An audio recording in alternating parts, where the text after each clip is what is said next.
Salve, senhoras e senhores, Nagui aqui. E bom, galera, neste vídeo trazendo pra vocês um tutorial de Minecraft Pocket Edition, galera. E neste tutorial eu vou ensinar a vocês como fazer uma metralhadora de flechas, galera. Então vamos aqui. O que vocês vão precisar para essa metralhadora é bem pouca coisa, galera.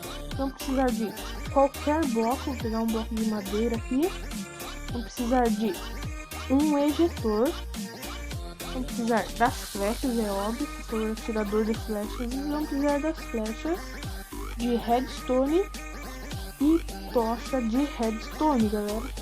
Então, primeira coisa que você faz aqui, ó, pega o bloco que você pegou e coloca um aqui pra cima. Você coloca em cima do bloco o ejetor. Depois, atrás desse bloco, você coloca 3 redstones. 1, 2, 3. Depois você pega qualquer bloco de novo, o bloco de novo, coloca aqui e aqui. E viu que faltou uma redstone. Você coloca aqui. Faltou uma redstone, você coloca aqui em cima e aqui em cima. Depois você pega a tocha de redstone e coloca da frente e atrás desse bloco. E aqui. Começou a piscar aqui, né, galera? E pega a alavanca que eu esqueci de colocar aqui. Pega a alavanca também e coloca aqui na frente para parar de piscar. Daí, deixa eu fazer uma parede aqui para grudar as flechas na parede aqui, né? Opa. Aqui. E depois você coloca aqui dentro as suas flechas. E depois que você colocou as flechas dentro, você ativa a alavanca de novo.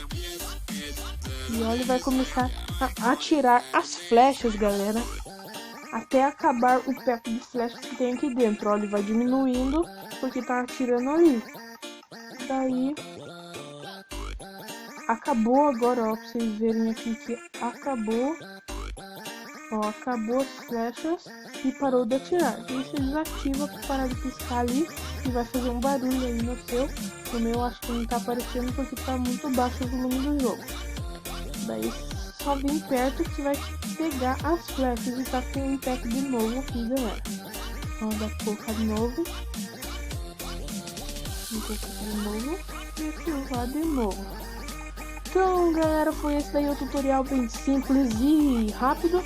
Se você gostou do vídeo, deixe seu like, adicione os vídeos aos favoritos e se inscreva no canal se não for inscrito.